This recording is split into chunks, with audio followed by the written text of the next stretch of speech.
Hello everyone and welcome to another high-low game of Age of Empires. Today we've got a battle of the late game trash trample damage as Eastern Europe erupts into war with Survivalist playing as the Slavs in blue taking on MrOsoVC8 playing as the Poles in yellow. I'm just going to call this player Mr. Oso or Oso because, you know, we're a little informal on this channel. Now while the players herd their herdables explore their immediate and closed off surroundings and try to get their butts up to Feudal Age, most likely Castle Age ASAP. Not a bad opportunity for us to take a look at the Civ matchup we are going to be watching today on Arena. Now, the Slavs are a civilization that loves to get right up in your face. As Survivalist for a second looked like he was pushing 3 deer at once. Okay. Their infantry, which is already quite strong. Forget pushing deer. Okay, that was a bit of a waste, little loop-de-loop there.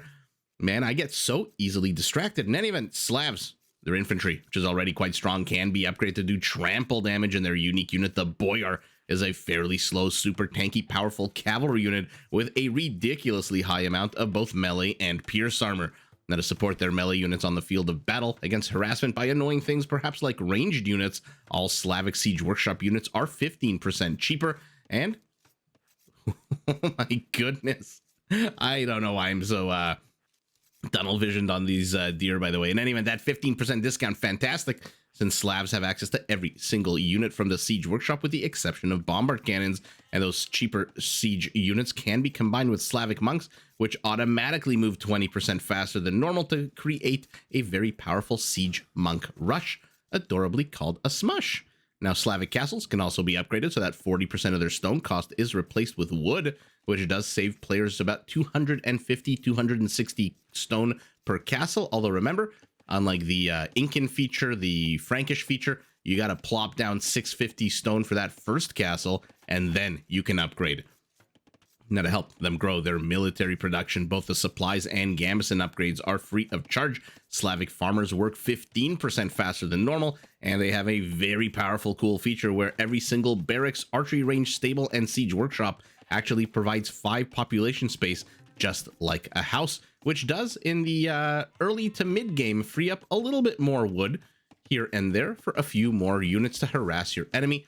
Speaking of the enemy of the scout, we've got Mr. Oso playing as the Poles in yellow. We've seen them recently, a civilization that, man oh man, loves to spam their cavalry. Are you in the mood for something light? Well, Pole scout line units come with a small attack bonus against archers, and, like Slavic infantry, can be upgraded to do trample damage, which can be very powerful in the late game since Poles are one of the only 2 civs in the game to have their hussars. Where are you guys going? Okay. Replaced with winged hussars, which are already tankier and stronger than hussars and come with an attack bonus against gunpowder units and an even bigger attack bonus against monks.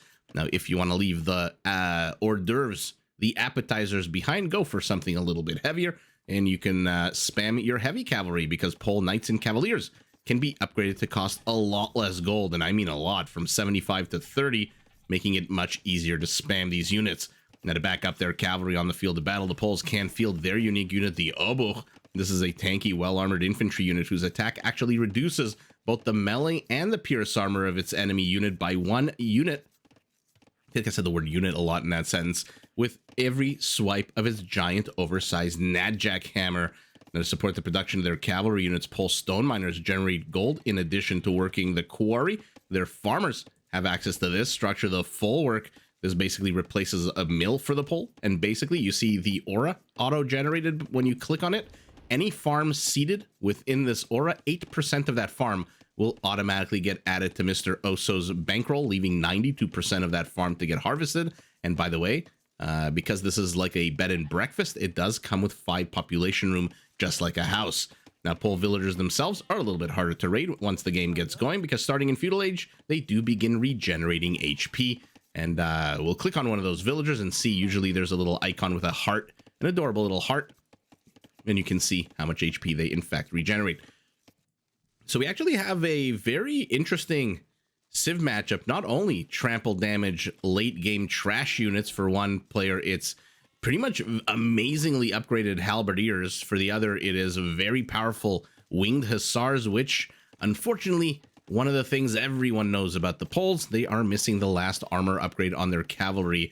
That being said, unique units are also a potential sight to behold, because on the one hand, you've got a Teutonic Knight on a horse for Survivalist and the Boyar, which comes with a ridiculous amount of armor. But then, you know what? All the armor in the world doesn't matter when you are facing off against a unit who actually reduces your armor. So those Boyars can get pretty naked pretty fast, which basically makes them very vulnerable on the field of battle. And the Obuch is a lot cheaper, I believe, than the Boyar to train. If I'm not mistaken, the Obuch only costs 20 gold and a little bit less food than a normal infantry unit. What the hell is this? What the hell is this? Whereas the Boyar is a full 70 gold. So in any event, I might be getting a little bit ahead of myself. One cool thing we'll notice, once Survivalist does finish constructing his barracks, you'll see his population space will go from 30 to 35. An absolute bonkers feature, which, by the way, is a team feature. Here we go. Discovers that, hey, I can't really go out that way. It's a team bonus. So if you're ever playing on a team with the Poles, every time you, the Slavs rather, know that every time you plop down one of these military buildings. So take a look right now where my mouse is. 30 became 35. Super cool. Both players heading up to Feudal, which means a good time for us to take a look at two things. On Arena, I think is important. Well, let's say 3, because location of relics is generally important. Where are your internal resources and how close are they to the walls? I.e., how close are they to being lamed? So berries, secondary gold, and primary stone for Survivalist, kind of in the forward position. Primary gold nice and secure to the back. For Mr. Oso, primary gold exposed, primary stone, and oh my goodness, all 3 of his resources. Look how nicely lined up they are.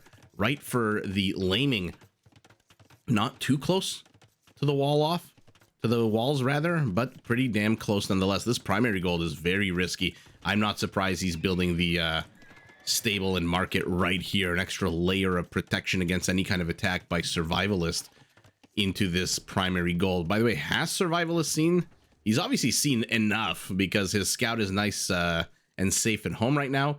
This is all he's seen. Okay, so Survival is not really getting that much scouting done. His opponent, Mr. Oso, I mean, I can't get over this forest, is basically continuing to circle the map. He has seen, it looks like 1, 2 relics.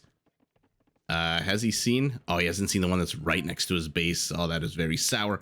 Survivalist, for his part, has also just seen 2 relics. So that's the first thing I always like to, review and take a look at in an arena game.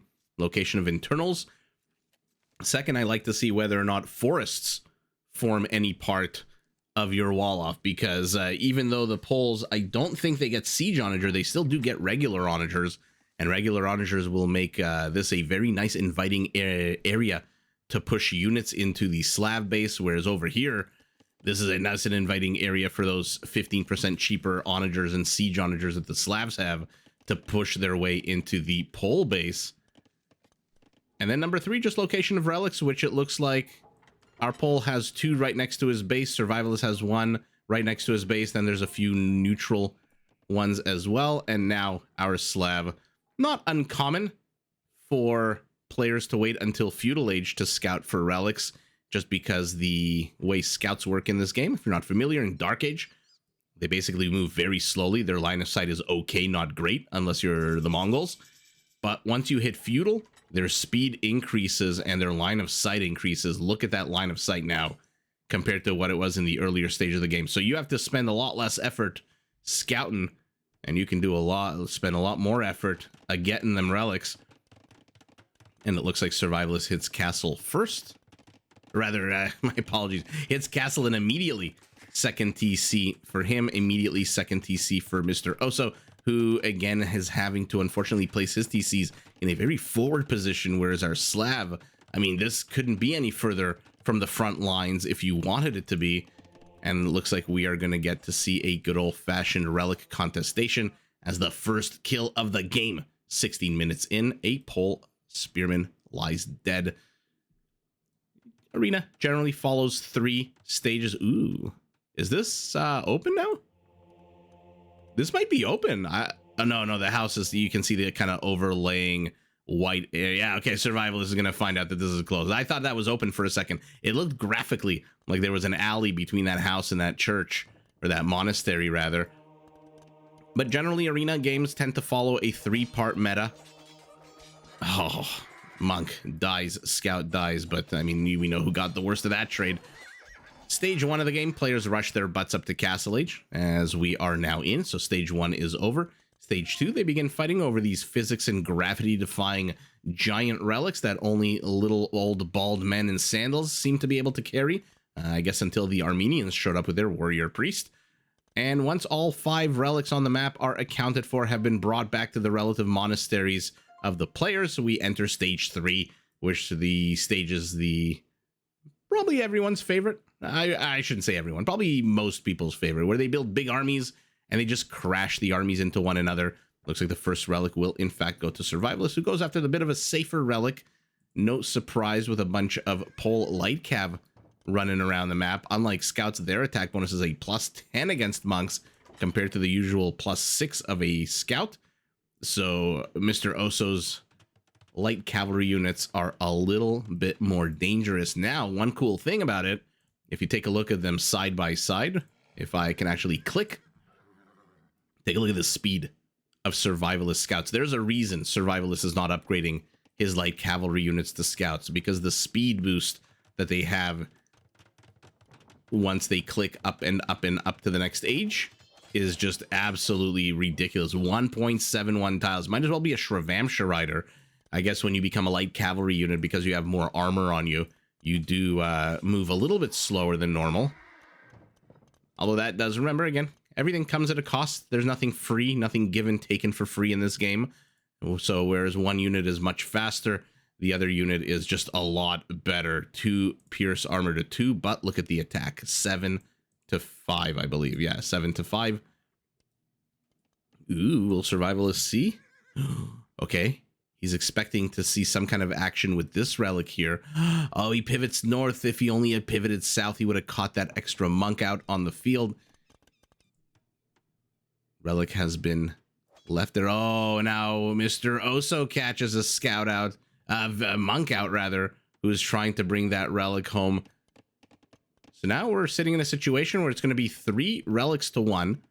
Who will take this final relic, right? As 2 very weak scout units die for Survivalist. And our pole is bringing a light cavalry to intercept, but Survivalist peels off to the right side.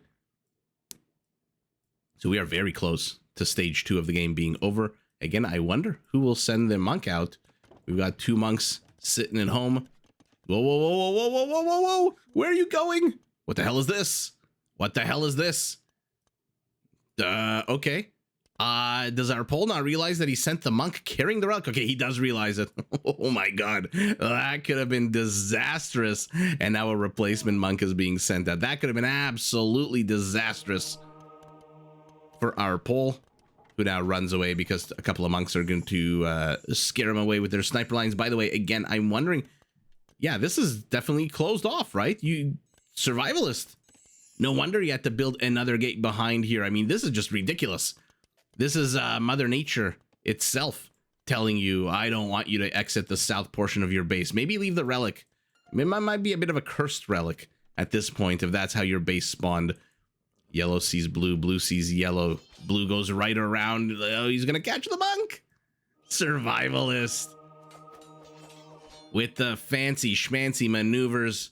Remember, his units are still scouts, so they do run much faster than these light cavalry, who finally have husbandry. Both of them, it looks like, have gotten husbandry and now should be at optimal maximum speed. One more monk moving forward. Survivalist been shoot away, so it looks like it's going to be 4 relics to 1, unless these healed scouts yet again move out onto the map. Good opportunity for us to see what exactly is going on inside the bases. 3 TCs for our Slav. University, he's got the resources, almost 100 food, 200 gold away from actually going up to Imperial Age. And with a university and a monastery, those are the 2 requisite structures. He does in fact need to go up to the next stage. No, no, no, no, no, poor monk. Oh, Survivalist didn't see the monk, but he must have seen the dot disappear from the screen, right? So he knows there's a monk carrying a relic. Okay, he's got a 1 intercepting scout unit. Let's see. No, he peels to the north. both players heading up to Imperial. It'll in fact be our Pole who hits it first with it outside of the settlement castle here. He is sitting not on 3 but on 4 town centers. A whole bunch of full works already up. Beautiful placement. Arena, such a nice Pole friendly map, or I should say full work friendly map. So much space, so much room to add more and more full works. Might want to shore up this little area. This is a very weak area here. 1 tree standing between our Pole and being invaded, and I'm assuming we're about to see Schlachter privileges being researched. Schlachter privilege being the upgrade, Castle Age upgrade that reduces the gold cost of heavy cavalry from 75 to 30. Basically what the Romans have with their Scorpions, the cost 75 to 30, except the Poles actually have to pay for it. Bloodlines and fletching. Okay. I mean, Schlachter's not that expensive an upgrade, right? He should have it for what it does. 500, 300. Yeah, he's got the resources for it. How many stables does he have? He's actually going archery range. Interesting. We saw 1 stable over here, right? So he's still just sitting on 1 stable. Double archery range. Is this some kind of mind game? Detonets. That is the upgrade that will make Survivalists save 260 stone per castle. And with scale barding armor and bloodlines and detonates being researched and 2 boyars on the way. Ooh, are we going to get to see boyars? If we are, our Pole has to suss it out immediately. Now, the boyar, to be fair, the basic boyar, the pierce armor, isn't exactly the highest. I think it's like your basic knight of just a base of a 2. The elite goes up to 3. So pierce armor wise, it's not exactly as tanky as melee. So melee, normal boyar has 4 base melee armor, and the elite has 8 Teutonic knight level. But pierce armor wise, yeah, it's a 2. So maybe going foot archers is a decent move. Has he seen anything? No, he's seen the barracks. Survivalist, I don't think has seen very much either, except for that latest round of scouting. He saw the market. He saw the monastery with the 4 relics in there now. Crossbows on their way. We've seen a lot of Pole foot archer play lately. Oh no, oh no, oh no. I guess the monk, having gathered all the relics he's ever going to gather, has outlived his usefulness, and so he's throwing him at a pair of light cavalry units, who are still, by the way, scouts. Survival is saving every gold nugget, every morsel of food. Okay, creating a little bit of a quarry enclave is our Slav. And there it is. There's Schlachter. Privileges being researched, as is the Cavalier, as is the first of only 2 armor upgrades for those cavalry units. Another castle. I mean, Survivalist is just being very, very mind gamey, sneaky right now, right? You don't know what the hell's going on inside this base. Oh, wait a second. Wait a second. Arbalester. Ballistics also on the way for our Pole. Oh, no. Oh, no. These are not scouts. These are light cavalry units. They're going to have an absolute field day. 1 villager down. 2nd villager down. This is still not complete. So these 3 light cavalry units, hey, get your ass in here. Okay. I thought that was going to be a lot worse than it really was, but in comes the Arbalester follow-up. And Arbalesters with ballistics. More importantly, forget Arbalester with ballistics, it's Survivalist's lack of reaction is really going to doom these villagers. There are only 2 left here. And what the light cav didn't finish, the Arbalesters come in and clean up. Attack-wise, they are fully upgraded. Looks like another villager died here. Survivalist has all of a sudden, in the blink of an eye, lost 10 villagers, but he's gone up to 41 boyars. I don't know that Cavaliers are going to be, especially unupgraded Cavaliers, are going to be able to hold on against, I mean, he's just having fun at this point? I don't know what Survivalist is doing. Another villager falls to the Arbalesters. A pair of scouts fall to the Cavaliers. Another villager. 15 dead villagers make that 18. Okay. So MrOsoVC8 is saying, you know what? You want to mine your external gold? You want to mine your external stone? I'm going to make it very expensive for you. Now he is slowly gobbling up. I love this. Big old chunks of the center of the map. He's got villagers thieving the neutral gold, leaving the stone behind for now. Doesn't really need it if he's going full-on Cavalier, but look at the numbers. 21 Cavaliers to 46 Boyars. And just look at the stats on the Boyar. I mean, I'm going to put them side by side because I'm assuming we're going to get to see a Boyar Cavalier attack. The Cavalier attacks on a 12. 7 of that gets negated. Okay, forget 7. 11 of that is about to get negated by the armor. Look at the armor jump in 18 seconds once this Boyar hits elite. The Cavalier attacks on a 12 against 11 armor, meaning they do 1 damage. They are attacking these Boyars. There it is. 8 plus 3. They are attacking these Boyars with basically a stick that they found on the ground. And Survivalist just absolutely is going to destroy this force. Where are the archers going? Hello? Hello? Turn around. MrOso, I guess, was caught completely by surprise. His trebs have not even unpacked. His 1 bombard cannon has fallen in the chaos of Survivalist's first push. And the Boyars and Trebs and all of it take down the forward castle, but our pole still has 2 castles. This would be an absolute epic time to get out some obuchs and start taking away some of that crazy tanky armor that this unit has. Still not fully upgraded, still a minute away from Blast Furnace. Our pole is down half army, and when you're down half army Cavalier against Boyar, you're closer to being down a tenth of the army. Although, a perhaps overextension here by Survivalist. Loses a Treb, loses a second Treb, loses all of the Trebs.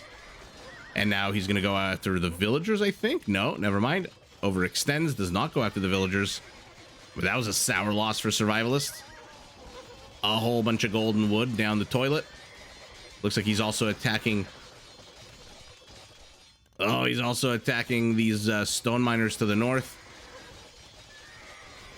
Blast Furnace complete hoardings next on the menu to shore up those castles. Our pole, what is our pole doing? He's continuing to go Schlachte Cavaliers. But he only has forging on them. Okay, now they do a whole 2 damage. 13 attack minus 11 to these Boyars. This is a tidal wave.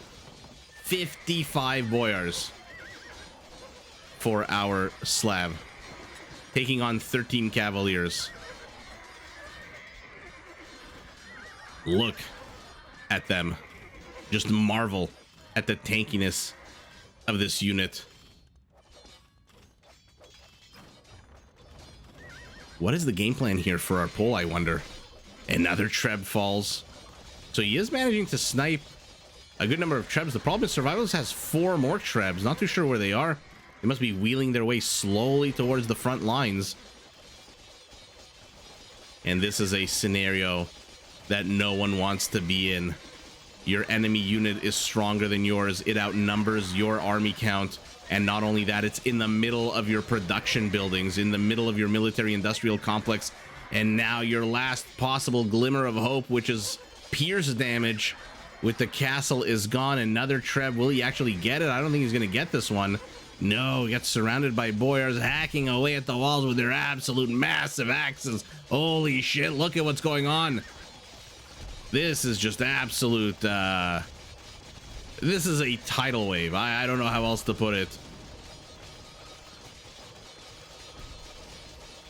Now, if the roles were reversed, if the Poles had Druzhina, which is the upgrade that gives their halberdiers trample damage, maybe he could stand a chance if he had like 15 barracks pumping out. But not only do the Poles not get halberdiers, they don't get trample damage on their non-existent halberdiers. This is an absolute disaster for our Pole. What could he have done differently, I wonder? At this point, it's just only a matter of time till we see GG. Internally, okay, he's going to catch another Treb. Maybe monks is the way to go. Maybe if you can teeth 10 of your opponent's units.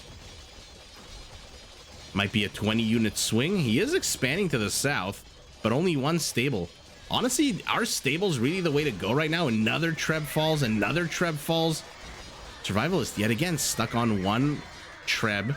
It's got 38 HP. But does he give a rat's ass? He's at 66 boyars.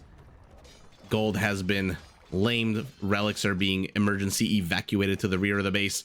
Houses behind a gate. Gate behind houses behind a gate are the order of the day here for our pole, who is desperately trying to hold on. Okay. Survivalist brings a lumberjack. Huang style we saw a few days ago. Gate is down. Houses are next. And now Survivalist has discovered, hey, wait a second. There's not one, but two castles here, and you're still...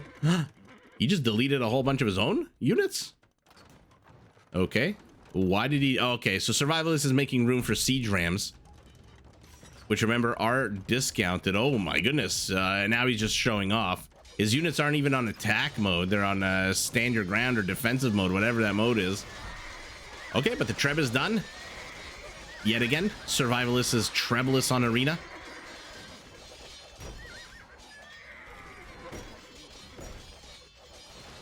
First of the siege rams falls. There are 14 on the way, as well as 3 more Trebs. Right now, this is basically reminding me of that Simpsons clip where Homer goes to Krusty the Clown's clown school and becomes like a Krusty Clown knockoff. And they have a Krusty Burger opening, and Homer mistakes the Hamburglar for a real person, like a real actual burglar, and basically attacks him and beats him up. And then there's one kid who's just like traumatized and yelling, "Stop!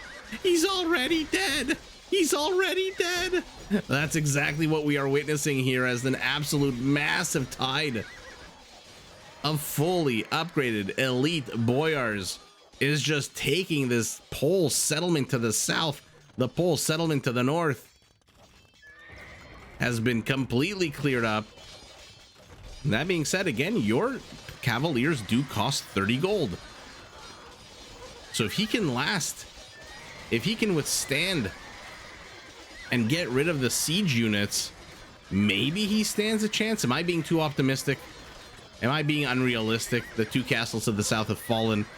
Looks like our boyar force there is running amok. Survivalist has 50 villager kills to 25. Am I being too unrealistic here, thinking that our pole might be able to pull a rabbit out of his hat if he can kill the siege, which it looks like he is very much doing? He does have the faster unit, technically. His units are not weak. They're finally with blast furnace. Oh no, but now he busts in the foxes in the hen coop, or whatever the hell the expression is, and the last of the gold miners here. He has a little bit of gold here. Oh no. hungry eyes on these 2 boyars. Did they manage to bust in?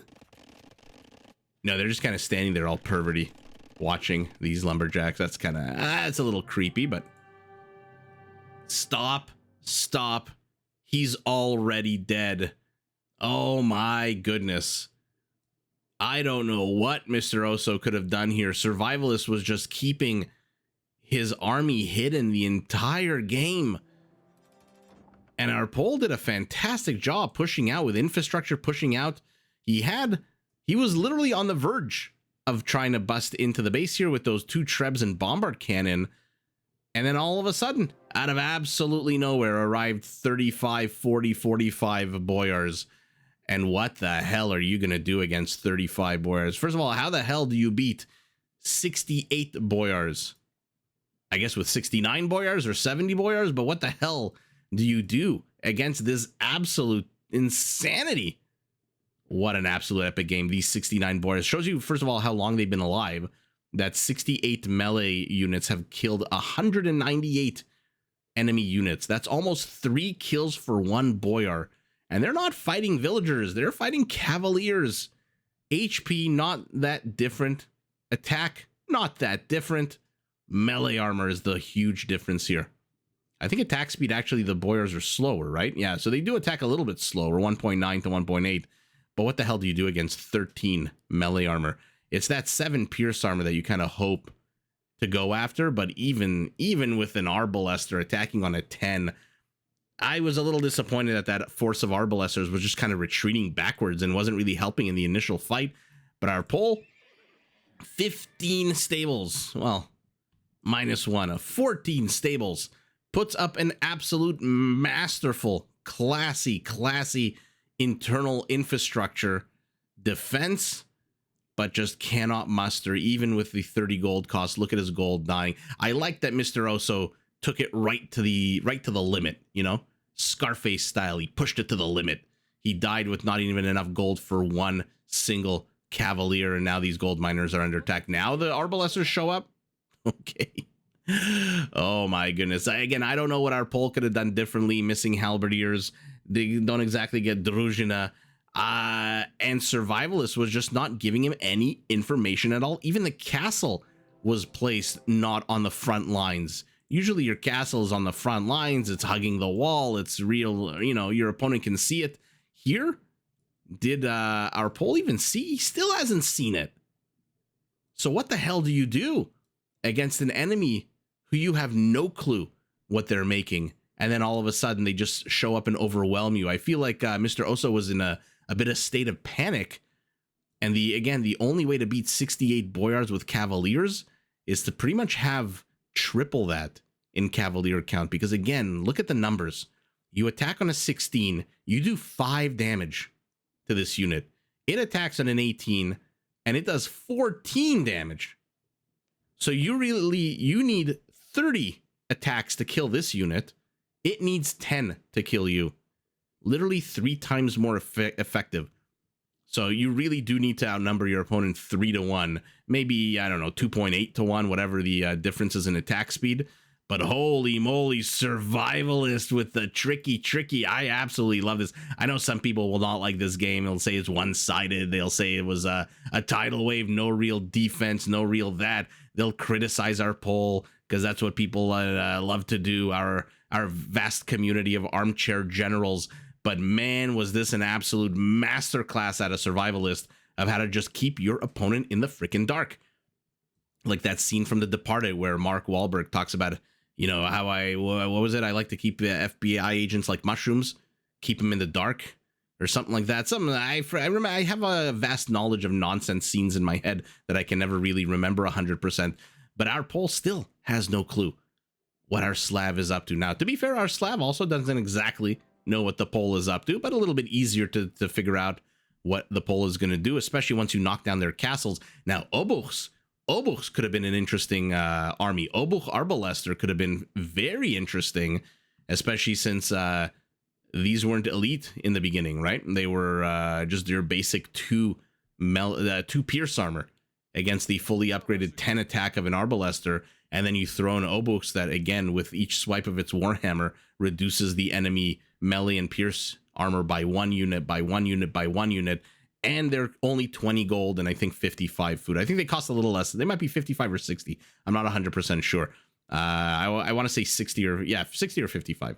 But would that army composition have worked? I'm not 100% sure. Should Mr. Oso have known, seeing nothing from our Slav, that he was about to encounter a massive army of Boyars?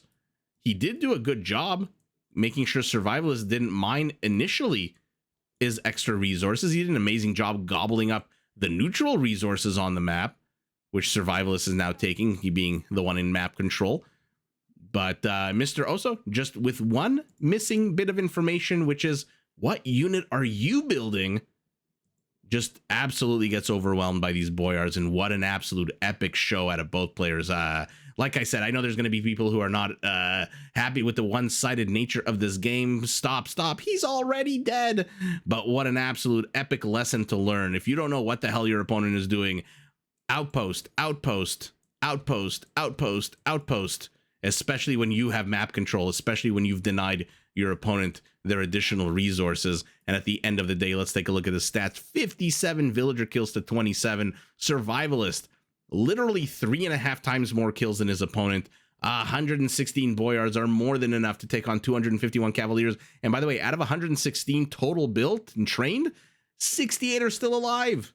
That just shows you how tanky this ridiculous unit is. peak APM middle, peak APM end. Economically, yeah, economy's not that dissimilar here. And believe me, against most other civilizations, when you give the pole 4 relics and you give them as much map control as they got, you are in a world of hurt. And Survivalist figured that, and figured that his opponent would go heavy on the Cavaliers and then train the counter unit.